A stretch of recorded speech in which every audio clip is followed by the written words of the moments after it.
अस्सलाम वालेकुम नाज़रीन, मैं हूँ फातिमा और आप देख रहे हैं वॉइस ऑफ मकरान। मुल्क भर की तरह ज़िला गवादर में भी यौम पाकिस्तान के दिन की मुनासिबत से एक रैली घटी डोर से पीपल्स पार्टी के रहनुमा सियासी और कबायली शख्सियत मीर फिदा हकीम रिंद की सरबराही में इनकी रिहाइशगाह से निकाली गई। रैली में आवाम की बड़ी तादाद शामिल थी। गाड़ियों पर मुश्तमिल रैली गवादर शहर के मुख्तलिफ शाहराहों से गुजारी गई। इस मौके पर गाड़ियों पर कौमी परचम लहराए गए थे। मीर फिदा हकीम रिंद ने रैली से खिताब करते हुए कहा है कि वतन अजीज का क़याम हमारे आबा अजदाद की कुर्बानियों के नतीजे में ही मुमकिन हुआ है।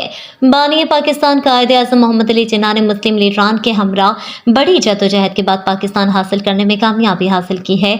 उन्होंने कहा कि तहरीक पाकिस्तान के दौरान बेशुमार मुसलमानों ने अपनी जानों का नजराना पेश करके वतन अजीज के क़याम में अपना भरपूर किरदार अदा किया था।